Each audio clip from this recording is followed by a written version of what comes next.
Okay, so this is the last trip in my 2024 Cadillac Lyriq, and you may be able to see faintly down there, it's got 4,168 miles.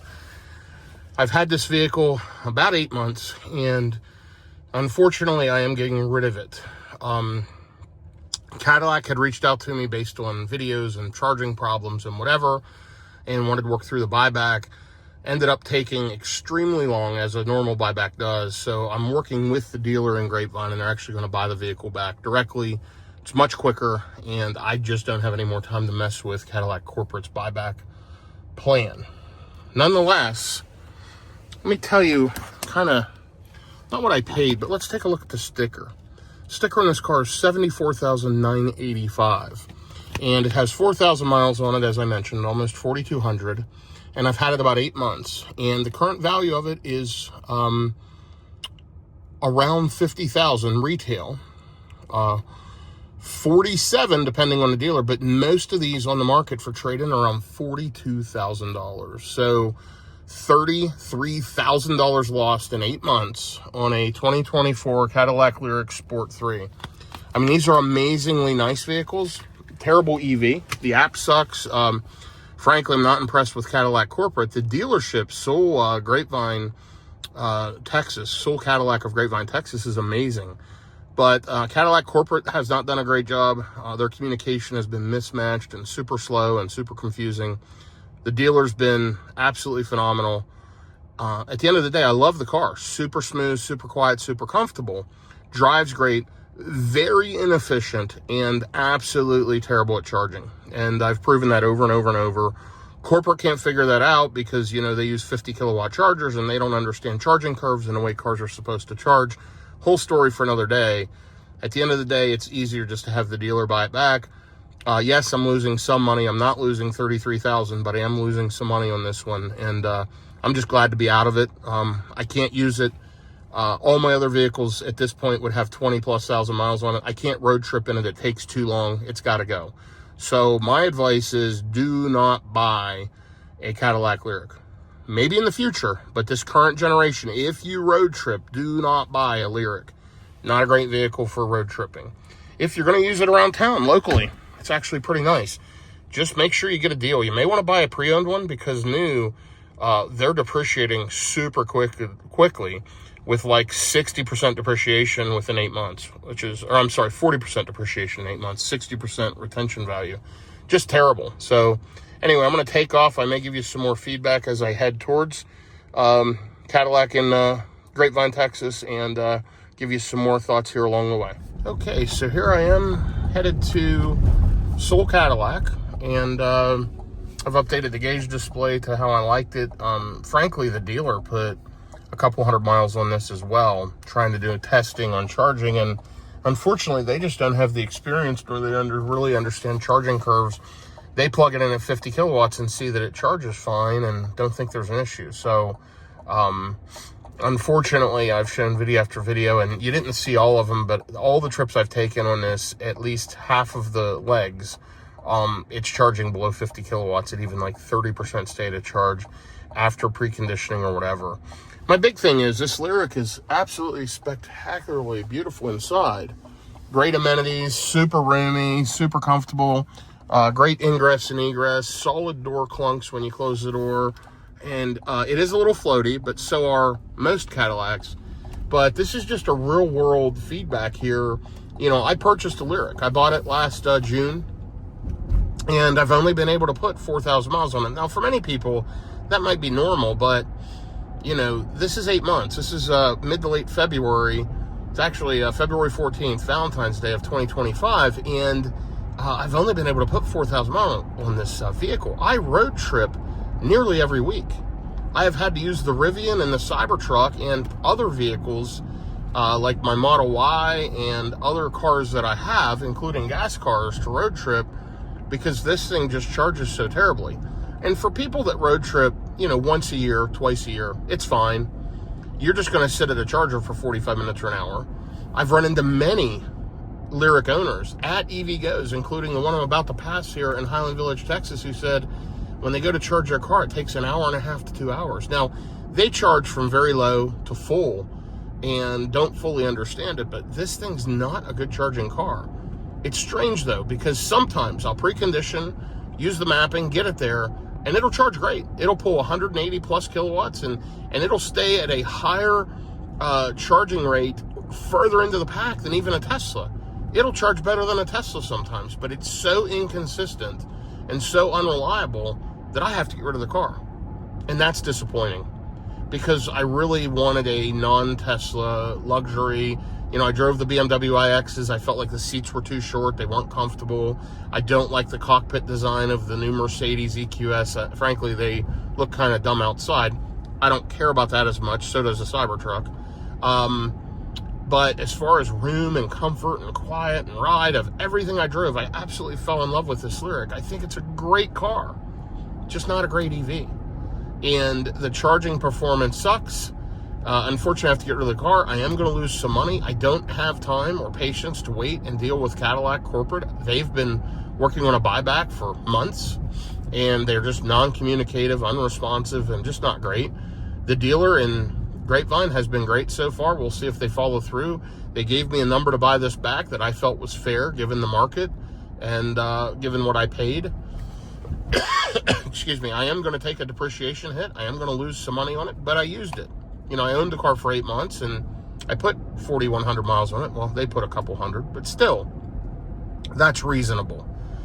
But, you know, this stuff of corporate, yeah, we want to buy it back. Yeah, we're reaching out. Yeah, we see your videos. Work with us. Work with the dealer. We'll take care of you. They've done nothing. So my recommendation at this point, folks, do not buy a Cadillac Lyriq. The depreciation is too great. The over-the-road charging performance isn't there. These things are selling like hotcakes. They're dropping like a rock in value. You know, you figure $33,000 depreciation off the original retail sticker of $75,000 in a matter of 8 months and 4,000 miles. I mean, this is a super low-mile vehicle. That is ridiculous. That's the highest depreciation of any car. I've bought brand new BMWs, Mercedes. I've bought S-Class. No car I've ever bought has depreciated this much within 8 months. So the worst depreciation of any vehicle. Cadillac corporate doesn't do a great job. Stay away, folks. They'll get their stuff together. I mean, they're onto something. This is an amazing vehicle, just not a great EV. Terrible depreciation, and not something you want to buy. Now, if you're going to run it locally and you can buy one pre-owned and pick one up for $30,000 or $40,000 with low miles, you couldn't probably get a better vehicle. But level 2 charge at home. Don't try to road trip in it too much, and you'll be fine, and you may enjoy it. But for me, this thing's going to go. I've got other cars I'm purchasing and coming in, including a Scout that I'll be getting in the next couple of years. I've got a Rivian R2 coming.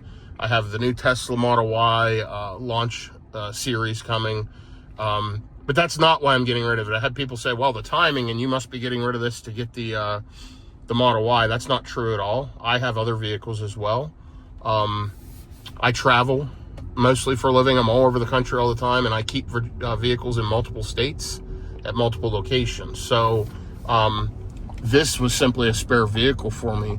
But before it depreciated any further, before I lost anything additional on it, and while the dealer was willing to work with me, I'm going to get out of it, take my loss, and move on. I can't sustain having a vehicle like this in my fleet. Any vehicle I own, and I own a few, has to be able to road trip reliably.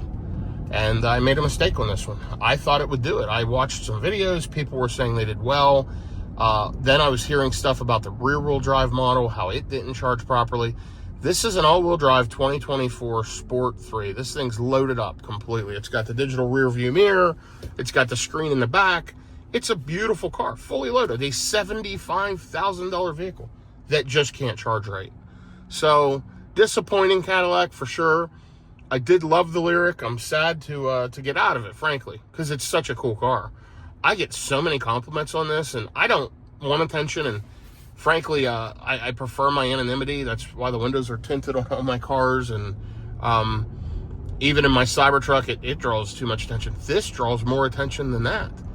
People all over, what is that? That's beautiful. What an amazing car, especially at night with the lighting. I have had a lot of compliments, and anyone that's ridden in this has been blown away. It is just beautiful inside. What an amazing vehicle, Cadillac. outdone yourself, but your technology's not there. The depreciation's awful, overpriced, over-depreciating, and terrible tech at this point. When I say terrible tech, 6 months in, it pops up, and I have to buy a connectivity plan for this car that's several $100s a year. I thought all that was included. I didn't buy it. Right now, I'm using my phone as a hotspot so that I have live routing. But, on a Tesla or a Rivian, it's maybe $100 a year, maybe $200 a year. This thing was, I think, $400 or $450 for the OnStar connection system that allows it to have live connectivity in order to do online mapping and stuff. You can't travel in this without that. It won't precondition to chargers. It won't know traffic. It won't work right. And it pops up and errors out every time I get in the car now because the connectivity's not there. I didn't pay for it because, frankly, I'm getting rid of the car. But that's outrageous to me. And I know a lot of legacy auto manufacturers, including BMW, Mercedes, and all of them are pulling stunts like this. But, man, get with the times. I guess I'm just disappointed with legacy. I'm spoiled by the other vehicles. This is, I believe, my 7th electric vehicle. I counted the other day. I think the Model Y coming's my 8th. So I've had quite a few of them. And this has been the most disappointing, But I'm spoiled. I've had quite a few Teslas. I've had the Rivian. I've driven in a lot of other ones. And I like a lot of them. I really thought this thing was going to be the vehicle. I was so happy with it. Really enjoyed it. The first trip I went on, it charged well. At least the first leg. And then after that, it all fell apart. I was so pleased. I tested charging locally. It was ripping. It was doing amazingly. And then I went on my first road trip to Oklahoma. And you'll see the videos on my channel if you look for the Cadillac Lyriq videos. It charged great on the way up to Tulsa, Oklahoma from Dallas-Fort Worth. And on the way back, it fell apart. And it's fallen apart every trip since then. It's been to the dealer, I think, 6 times so far. It's spent at least 30 days of its life at the dealer. So 1 month out of the last 8 months, it's been at the dealer in the service, and they have diagnosed, they've troubleshooted, they can't figure it out, and frankly, they can't figure it out because they can't understand it. They have done a ton of software updates, all kinds of stuff to the vehicle. They have to do all that manually. It still can't take over the air updates, OTA updates, which is, again, disappointing. These legacy EVs, legacy auto, they're not there. And I would stay away from this car, guys. That's my advice. Do not buy a Cadillac Lyriq. If you have questions, comments, shoot them to me. Listen, if you enjoy the content, if you don't enjoy it, if you want to respond, positive, negative, otherwise, do me a favor, click the subscribe button, hit me with some comments. I appreciate the positive, the negative, and all the above. And I know there's some people that have Cadillac Lyriqs, love them, road tripping them fine. Guys, I'm a super experienced edge case road tripper. What I mean by that is I road trip more than probably 99% of people. I put 40 to 50,000 miles a year in cars road tripping. I'm all over the country all the time, from East Coast to West Coast. And I need all of my cars to be able to do that. That's an extreme use case. Most people that buy these are going to charge at home or go charge once a week at a charger. It's going to be slow because they're local charging, whatever, which is fine. But for people who road trip, for people who are looking for that, hey, when I go on a road trip, how quick is this thing going to charge? Don't rely on this vehicle. It's terrible. And I know there's people out there that have had decent experience. You just probably haven't road tripped as much as I have. And you might have been in perfect conditions. I've driven this in freezing temperatures, warm temperatures. It's failed all across the board. Super disappointing. This is a bittersweet day. I'll be glad to have gotten rid of it. I'll be sad to have gotten rid of it. This car was an experience, and I'm going to miss it, frankly. It's so nice to drive. Such a smooth and quiet, comfortable car. And I really do like this thing. So if I had a use for it to keep it just local, I would. But frankly, it's too much of an asset to be tied up and just continue to depreciate and drop like a rock. And just sit somewhere and not get any miles on it. It's just not going to get any miles on it because I can't use it reliably. I can get somewhere thinking I'm going to be local and then have to take off and go on a 1,000-mile road trip. And I just can't do it. Then I have to swap this car out. It's been in the shop so much because of all the charging issues. I haven't been able to use it. And then I can't rely on it when I do need to use it. So, yeah, it's unfortunate. And like I said, it's definitely going to be a bittersweet day dropping this off. Now, I will give a shout out to Soul Cadillac in Grapevine. At least so far, these folks have been really good. They've been accommodating. They have done everything they can to assist me, work through it. They're learning, and super nice, super respectful. I really like the dealership. We'll see if they follow through on everything they told me. I'll know that here in a few minutes, but they made me a fair offer to get out of this thing. Yes, I'm going to lose some money. Yes, that sucks, but I'll be rid of the car. So, I'll be there within 10 minutes, and I'll be dropping this thing off, and we'll see what happens. But all in all, folks, thanks for following along on these Cadillac road trip adventures. But as you can see in the title, do not buy a Cadillac Lyriq. Just a bad move. Terrible depreciation, terrible charging, and I'm trying to explain all the reasons why to the best of my ability. Now, my videos are all kind of real-world videos just like this. Me riding along, capturing quick video, and just talking openly with you about how I feel. There's not a ton of editing, not overlays, not all the fancy stuff a lot of the other people do. This is real-world road tripping from somebody who's a real-world user, and I road trip a ton. So if you're deciding what EV to buy, and I'm going to tell you, so far I've had at least 20 people who were going to buy Cadillac Lyriqs message me and tell me they're not buying them because of my videos. And I'm sure many more will be the case. It's a good idea, guys. Stay the heck away from it. Buy something that charges better, or buy a gas car if you're going to road trip a lot. Buy an electric car that's more reliable and works better. Don't buy this. So, hate to say it, hate to do it. Frankly, Cadillac could have really stepped up and done the right thing quickly, and they didn't. And that is what it is. That's their choice. But the dealership's done a nice job. I would buy from Soul many times over. I've bought many cars from them over the years. I think I've bought 9 BMWs from them. They've been wonderful to deal with overall. So I hope they continue to be. And I want to thank them. But Cadillac Corporate, pretty sad case here. You guys reached out to me. You all communicated and said you wanted to deal with this car and take care of it. And you simply didn't follow through. And I've had to make a tough decision, which is costing me money. And in fact, this is your problem. So frankly, people shouldn't buy your product, and they should buy something else. So if you need advice on what EV to buy, or you're thinking, let me know. I've been in most of them, driven them, road tripped in them, whatever. And I can certainly give you advice if y'all are trying to figure out your next purchase decision. But, this Lyriq, I will tell you, if you pick up one used, you can get a really great bargain. Just like this car, it's beautiful. I just wouldn't road trip in it. And if you go once a year and you got time, who cares? But if you're doing it for business and you're rolling, I wouldn't do this one. My average charging time in my Teslas, my last Model Y I had, I put 35,000 miles on it in about 12 months, roughly. And my average charging stop, I recorded it, it was 12 minutes. That was my average stop in the life of the car. Not much different than a gas car, and driving 2.5 to 3.5 hours, stopping 12 minutes at a pop at a charger. Now, I say average charging time, I'm talking DC fast charging, supercharging. This thing is about triple that. So far on average, I'm almost 40 minutes per charging session on this car, and it's just unreliable. So I don't have time for that. Most of you don't. A few extra minutes per stop for going from frankly, at a gas station, usually it takes 5 or 6 minutes to fuel up, and then you take a couple of minutes. You're typically 6 to 8 minute total stop. I'm usually a little bit longer than that. I'll check email, I'll do a few things. Usually, in most cases, in a Tesla, or even in the Rivian, the vehicle is done before I am. And in the Rivian, my average charging stop's right around 20 minutes. It's slower charging and a bigger battery and a less efficient vehicle. The Cybertruck's also right around 20 minutes so far, but I don't have a ton of miles on it. We'll see how it fares out. But that's reasonable, and I can do that every 2.5 to 3.5 hours. I need to stretch my legs and, get out there, and this kind of allows me to do that. So this car, however, no good.